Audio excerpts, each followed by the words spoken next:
Pat Cummins, a proud father and UNICEF Australia ambassador. I urge you not to look away. There are fears America's war power has been weakened with months of relentless strikes on Iran, depleting vital munition stockpiles. Reports suggest the US is struggling to maintain its supply of vital long-distance precision missiles, leaving the military without key options for attack. More than 5 months into the war with Iran, and the US is facing a major problem. It's reportedly running desperately short of both tactical and precision strike missiles. They're very expensive, they're very precise, they shoot at long range, we need a lot more of them. The weapons have been the backbone of America's campaign in Iran, and without them, future attack options are very limited. We have certain types of munitions that are very powerful, that we have virtual unlimited supply. We have others where it's a little bit tighter. The reports of the shortages triggering the president to post, "Their story is completely false. I really believe they're fake reporting." I went 20-0 on Akali. Okay, that don't make him like me anymore. Do we think this is like an Ari bot cook? Okay, I mean, like, low-key, that's just Sidra bot though, right? Do I just take the Akali now and we flex it bot? What do we think? Fuck it, we just take Akali now. And then it could be Akali bot, guys. Like, they'll never know.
Well, every 5 years, Australia gets a chance to see who we are and how our country is changing. The census in 4 days' time details every person in every household, with questions covering religion, ancestry, education and gender identity. The data is used for deciding funding for public services, but it also charts our evolution as a nation. In 2011, the census confirmed Australia's ethnic makeup was evolving from Anglo-European to Eurasian, while the last census in 2021 found first or second generation Australians outnumbered multi-generational Australians, meaning for the first time since Federation, most of us were either born overseas or had at least one parent who was. And this census is expected to show people citing no religion, overtaking those who cite Christian affiliations for the first time. Well, for some, access to this kind of data is just like Christmas, and one of those is demographer Glenn Capuano. He joins us for more on this tonight. Glenn, you've already made a number of predictions, including on religion. What are you expecting to see in this census? So there's a number of changes that we're expecting to see. Probably the biggest ones are around our age structure. We've got a very much declining birth rate in Australia, and so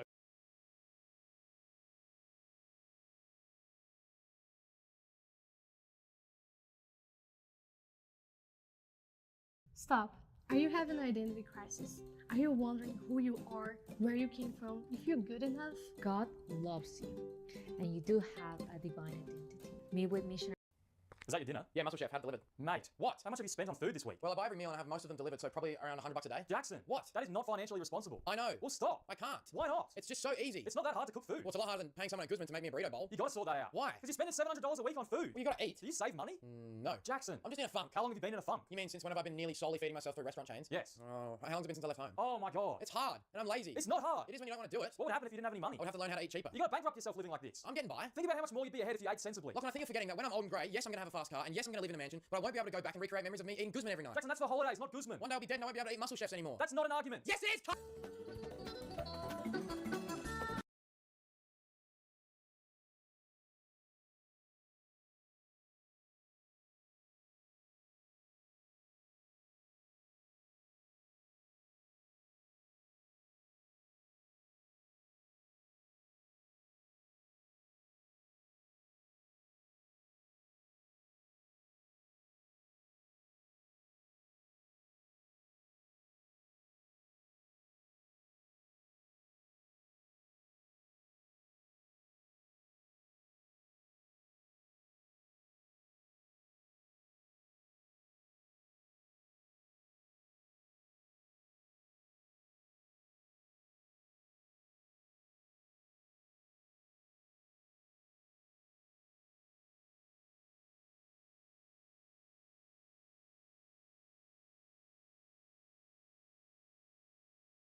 Pentana Stanton Lawyers is a results-driven firm.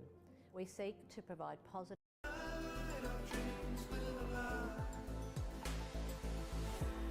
It doesn't matter how long it takes. If you've got a community, oh, that's your race. Mountains look its we've seen it all. So round up everyone and tell them that it's time to break down the walls. We can see the other side.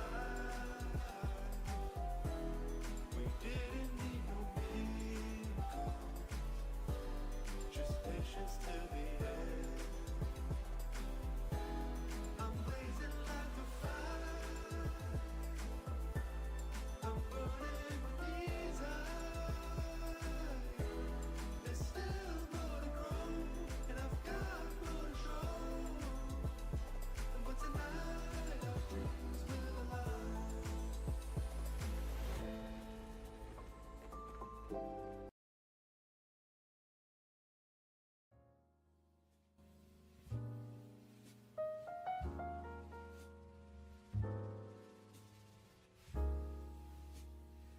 While this guy's getting warmed up, I just wanted to say, watching these world record runs always gets me thinking about the relationship between game designers and speedrunners. It's like quite an unusual relationship in a certain way.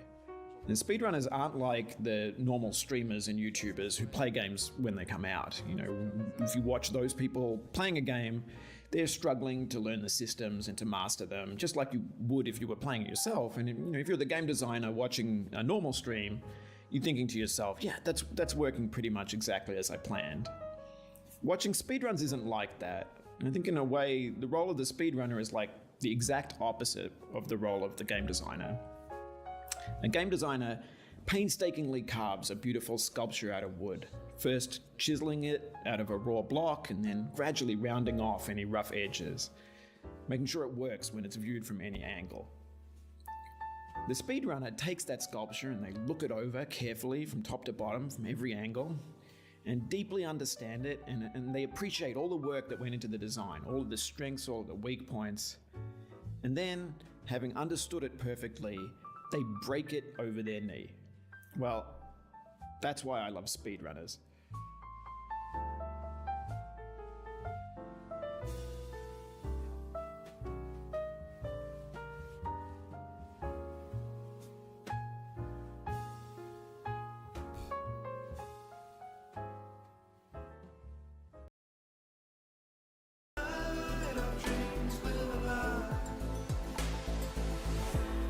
It doesn't matter how long it takes. If you've got a community, oh, that's your race. Mountains look its we've seen it all. So round up everyone and tell them that it's time to break down the walls. We can see the other side. We didn't need no miracles. Bro, he did not beat this over 1 minute, dog. There's no way he beat this over 1 minute.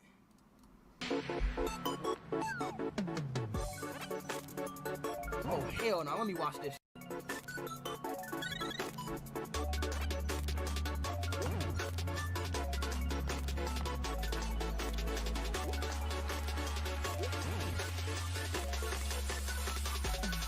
Open your eyes.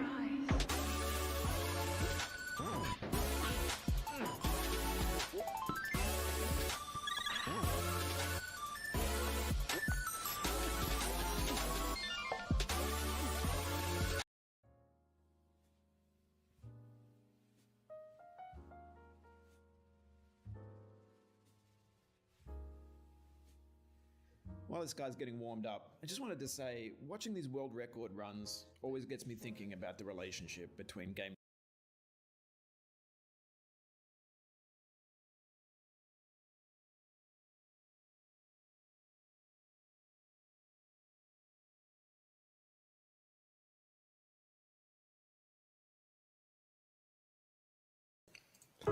When you first start playing Getting Over It with Bennett Foddy, you might get the impression that it is limited in its content, since you think you will complete it once and forget about it.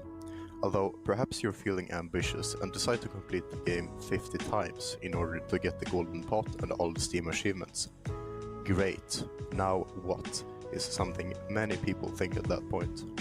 But this uncreative perspective of the game couldn't hinder your enjoyment more, as there's an entire world out there of techniques to learn and develop, which in the end completely changes your experience in Getting Over It.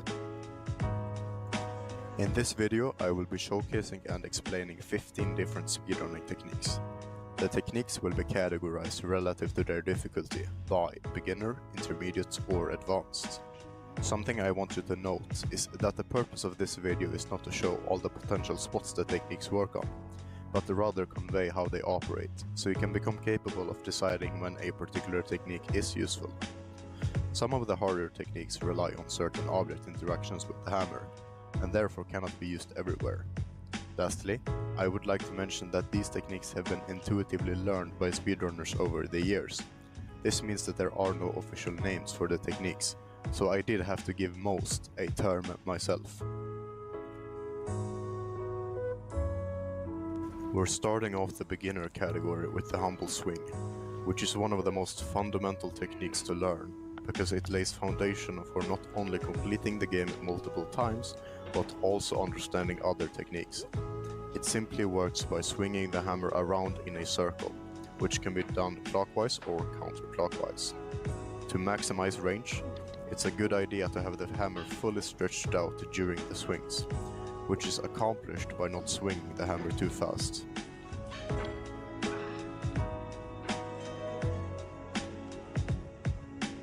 Correctly positioning your pot or hammer is key in order to make many jumps.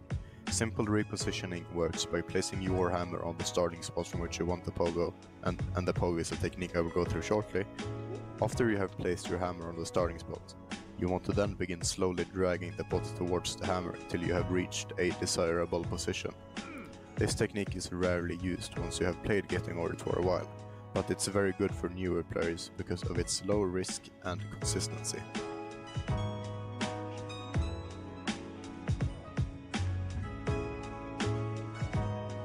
A pogo is when you push yourself from the ground in order to gain speed or height. There are many types of pogos apart from the simple pogo that I will show, but a simple one is one of the most basic. I would define it as a pogo where your cauldron is pretty much still, and the top of the hammer is touching or almost touching the ground before launching. Because of this, simple repositioning works hand in hand